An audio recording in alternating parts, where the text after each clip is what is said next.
Diversity political అండి. అసలు పవన్ కళ్యాణ్ అనే వ్యక్తి ఎలక్షన్ ముందు మన రాష్ట్రంలో 30,000 మంది కనిపించలేదన్న వ్యక్తి ఈరోజు గవర్నమెంట్ వచ్చిన తర్వాత ఎందుకు స్పందించట్లేదు? ఆ 30,000 మంది ఎక్కడికి వెళ్ళిపోయారు? అలాగే వాలంటీర్లు కూడా ప్రతి ఒక్కరు కూడా మనసుకి 5,000 10,000 చేస్తారని చెప్పాడు. ఇన్ని వాగ్దానం చేసిన పవన్ కళ్యాణ్ గారు ఈరోజు ఎందుకు గవర్నమెంట్ వచ్చిన తర్వాత ఎందుకు సైలెంట్ అయిపోయారంటే చంద్రబాబు నాయుడు వాళ్ళు ప్యాకేజ్ తీసుకోవడం వల్ల ఈరోజు సైలెంట్ అయిపోయాడు.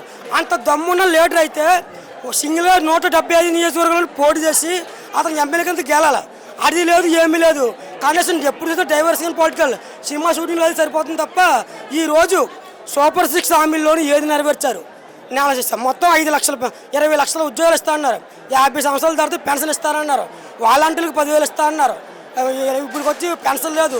జగన్మోహన్ రెడ్డి గారు తీసిన 5 సంవత్సరాల కాలంలో 25 లక్షలు తీసిన పెన్షన్లే అలా ఉన్న పెన్షన్లు తీసారు. ఉన్న పెన్షన్లు కూడా రాష్ట్రంలో జగన్మోహన్ రెడ్డి చేసిన అభివృద్ధిని ఎవరు దాయలేరు. ఎందుకంటే అతను చేస్తున్న సంక్షేమం మొత్తం రాష్ట్రం మొత్తం ఉన్న ప్రజలందరికీ తెలుసు.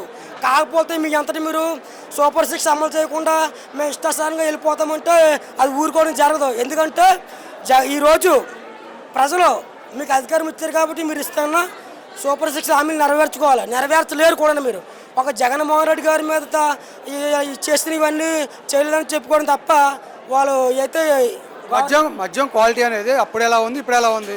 మద్యం క్వాలిటీ అనేది మీకు తెలుసు. ఆల్రెడీ వాళ్ళ సొంతంగానే ఈరోజు మన నెల్లూరులోనే ఎక్కడ 2 బ్రాండ్లు చూసాం. ఆల్రెడీ ఒక టీడీపీ నాయకులు వాళ్ళ బ్రాండ్ రెడీ సొంతంగా తయారు చేసుకొని ప్రజలు ఇలా ఎంతోమంది ఇలా ఈరోజు పాడైపోతారండి. అది వాళ్ళ మన చంద్రబాబు నాయుడు గారు వాళ్ళ బినామీలే మొత్తం అంతా ఈ మందును తయారు చేస్తున్నారు. ఇన్నాళ్ళ రాష్ట్రంలో బెల్ట్ షాపులు ఉండేదే కాదు. ఈరోజు ప్రతి ఊరిలో కూడా బెల్ట్ షాప్ వచ్చింది. లేని ఊరు, మద్యం లేని ఊరు అంటూ ఏమీ లేదు. ఈరోజు జగన్మోహన్ రెడ్డి ఉన్నప్పుడు ఎక్కడో మండలానికి 2 చోట్ల 3 చోట్ల ఉండేది. కాబట్టి ఈరోజు మండలంలో ప్రతి గ్రామంలో కూడా మద్యం ఏరులై పారుతుంది. ఇంత అరాచకాలు జరుగుతుండే పవన్ కళ్యాణ్ గారు ఎందుకు ప్రశ్నించట్లేదు? అప్పుడు పవన్ కళ్యాణ్ గారు అన్నారు కదా, మద్యపాన ప్రియుల గొంతు నొక్కావు జగన్ అని. పవన్ కళ్యాణ్ గారితో ఒకటే భయం అండి. ఎక్కడ జగన్మోహన్ రెడ్డి గారు వస్తే మనం ఏమైనా చేసేస్తానో ఒక భయం తప్ప ఏమీ లేదు. అంత లీడర్ అయితే అతను సొంతంగా ప్రజలకు ఇచ్చే హామీలు నెరవేర్చాల, ప్రజల్లో తిరగాల.